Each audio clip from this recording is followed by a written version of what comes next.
One of my first apartments was in San Francisco, but I got into it, but not realizing a couple things. One, I had an oven that was leaking gas and there were cockroaches. I didn't want to go home because I was stressed out all the time thinking that I was going to get attacked by cockroaches. So in that situation, is that something the landlord has to take care of, or is that just on me?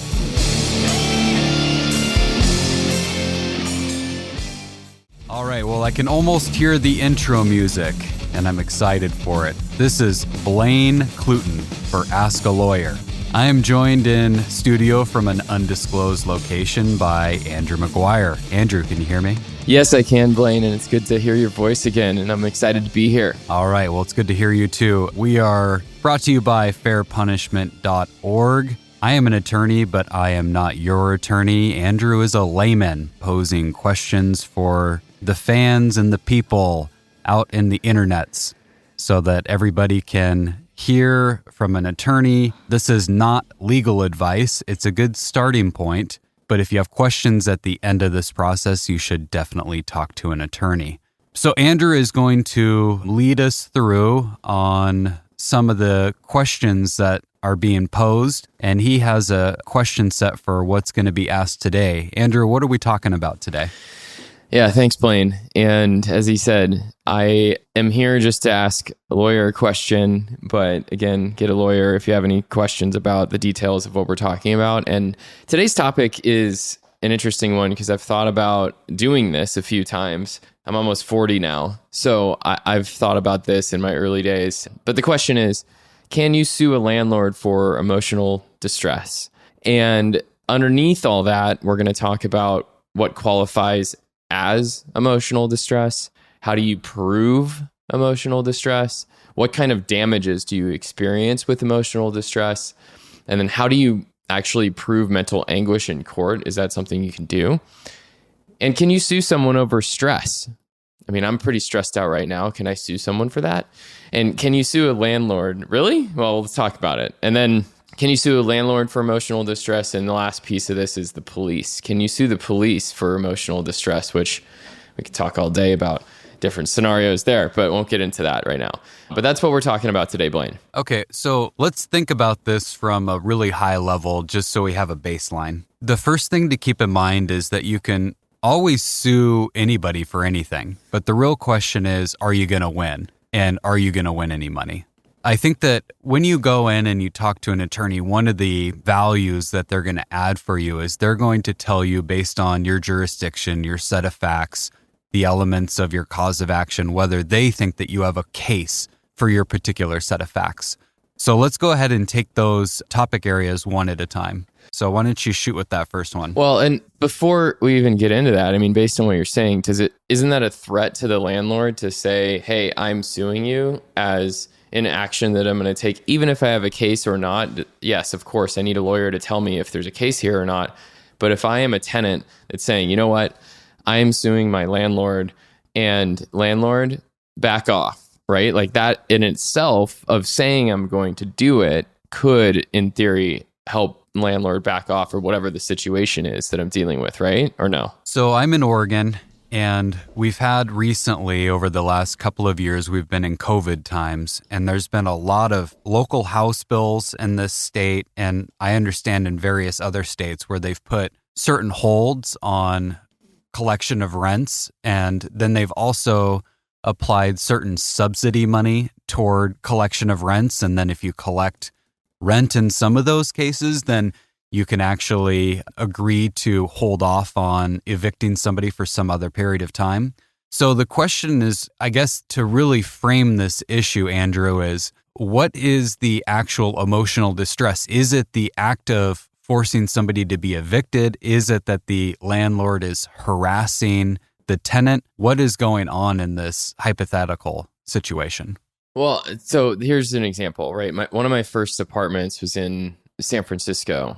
Well, not one of my first apartments, but one of my first apartments in San Francisco. It was on 3rd and King, which is basically down by where the Giants play, which used to be called AT&T Park. And I'm not going to call out the specific building, but I was paying monthly rent. It was a 1-year lease, I got into it, but not realizing a couple things. One, I had an oven that was leaking gas, and the front door was crooked, and there were cockroaches. Like, this is where I was living, is my first place in San Francisco. And the landlord, building manager, landlord, I know those are different things, but to me it was the same at the time. They were kind and replaced the stove that was leaking gas, obviously, because that would have caused a lot of other problems for other people. But like the emotional distress of someone could easily have just ripped the bottom of my door off because of how angled it was, and there was so much light coming through. And then I was having a lot of distress around the fact that this building was covered in cockroaches, and I had all these things that I was placing around the apartment to try and kill everything. But it was like I didn't want to go home because I was stressed out all the time thinking that I was going to get attacked by cockroaches. So in that situation, is that something the landlord has to take care of, or is that just on me because it's happening inside of my apartment? So let's look at the different ways that the landlord in your hypothetical, or I guess we could also look at this generally about what are the elements of this is, again, it's a tort, and we talked about this in civil cases. Torts are personal injury type cases generally. But there's several different types of torts that generally exist from state to state. And often the way that these come, and I'm by no means a professor of law, and the best way to go about actually researching this is either to talk to a lawyer that's knowledgeable in this area or go to law school. But there's a lot of different torts that potentially fit into everyday life. But the one that's really being honed in here today is what's either referred to intentional infliction of emotional distress, or in some cases, some states recognize a negligent infliction of emotional distress. And so when we're talking about the elements of intentional infliction of emotional distress, this is Oregon. I'm an Oregon attorney, but a lot of these elements do go from state to state. They're substantially similar. And the reason is that most states follow at a fundamental basis what's called the restatement of torts. And I didn't do any research before this, but a good way of thinking of the restatements is that's kind of the black letter law, or what's always been in existence. And whoever writes that original restatement, certain courts will then adopt that restatement, and then that will become the law of the state. You with me so far? Yeah, I'm with you. But I was just thinking, like, going back to my point, is this something that I need to deal with? Okay, so I'll get there. So we got to make sure that we also understand what the elements are. So the first is that the defendant intended to inflict severe mental or emotional distress, or that the distress was certain or substantially certain to result from the defendant's conduct. So the defendant in this case would have been the property manager. Okay. The second is the defendant's act, in fact, caused the plaintiff severe mental or emotional distress. And the third is the defendant's acts consisted of some extraordinary transgression of the bounds of socially tolerable conduct, or exceeded any reasonable limit of social toleration. Okay. So let's also understand that in any sort of tort, there are two different types of damages that you can recover. There's economic damages and non-economic damages. And then some states refer to those as special damages. And then some states allow what are called punitive damages. But let's just keep it simple, and we'll talk about economic and non-economic damages. Economic are the money out of your pocket. So if you have any medical bills, if you're in a car accident, the damage to your vehicle, things like that, things that we can affix a money value to. Non-economic damages are those things like the mental anguish, the pain and suffering that you have. It's things for which we can't really put a hard and fast dollar figure on because you don't have any out-of-pocket costs associated with that. But the law does ascribe a value to that pain and suffering. Got it. Okay. And so when you were asking that question about that second element where we're talking about the severe mental or emotional distress, that's a question of fact. And whether it rises to that level will determine what the level of damages are. I actually think that the more interesting element from what I just described are whether this exceeds the bounds of socially tolerable conduct. And how do you prove that? And this is going to be fact by fact, case by case. So in your hypothetical, you're not even close, in my opinion, to getting some sort of intentional infliction of emotional distress. You may have other causes of action, but not not one for emotional distress based on the facts that you've presented. Okay, even if I'm unable to sleep because I'm stressed out, which affects my day-to-day job. Correct. Right? Because I'm not sleeping. Okay.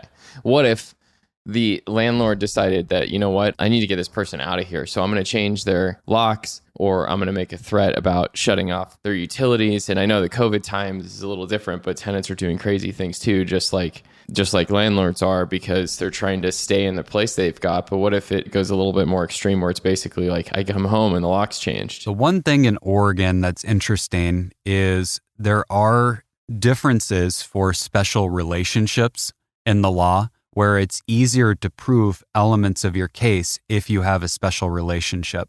And so the landlord-tenant relationship actually is recognized as a special relationship. And so what we're talking about is that area of the socially acceptable, or that the person is more susceptible to being affected by that particular transgression, whatever has happened to them, that the court can infer, or the fact finder can infer based on that special relationship, that the person's more susceptible to the actions of the landlord. Another example is doctor-patient, things like that. But to answer your question more specifically, if the landlord is doing those types of things, the question still goes back to, have we met the elements for the intentional infliction of emotional distress? Is it an extraordinary transgression of the bounds of socially tolerable conduct? Has it, in fact, actually caused severe mental or emotional distress? The law does require that it not just be boorish or bad behavior or annoying or rude. It has to be something extreme and extraordinary. So it's a question of fact. And even in that hypothetical, it's going to depend on what actual mental anguish or emotional distress you've suffered, and then whether that's a tremendous transgression, an extraordinary transgression. Okay, so an extraordinary transgression in this situation would be a crazy landlord that not only changed the locks, but shut off power and decided to come into my space, destroy all my stuff, throw it out the window, or do something crazy that is beyond the bounds of normal, which isn't just trying to threaten me by changing the locks or shutting things off. It's more, I mean, obviously there'd be harm. Like if you're going to shut off power and create a potential physical harm, that's very different than just changing a lock and saying, hey, I'm going to start doing things that are going to hopefully get you to move out on your own, that are not crossing the threshold or the line that's going to cause me to sue you and actually have a real case. Right? I would agree with a lot of what you're saying. I think that that's mostly right.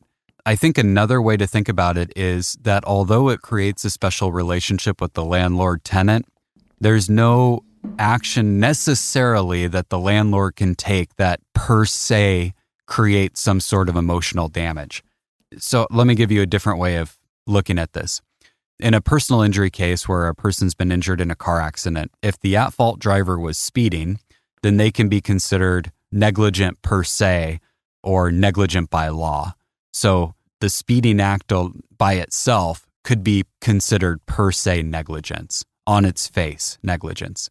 I'm not aware of anything where a landlord, even though they have that special relationship, that anything they do is per se intentional infliction of emotional distress.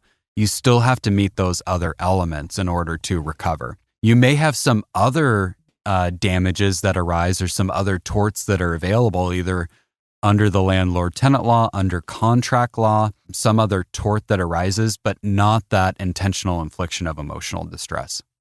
Okay, understood. So I thought it would be, I'm glad we're talking about this, because it feels like it'd be a lot easier to sue your landlord for things, especially when you've got COVID world going on, where everybody's looking to the tenants to try and protect everybody's rights because of everything that's been going on. And it has to be pretty extreme no matter what for me to actually have a real case against a landlord, not just for emotional distress, but I mean, it's unrealistic to think that because I have a problem that I can sue the landlord, or thinking about other situations where, you know, they haven't helped solve real problems in the house, whether that's a door not closing or that you could argue is emotional distress. But it's clear that it has to be extreme and have real financial, or what was the way that you said, financial or non-financial? So the economic or non-economic?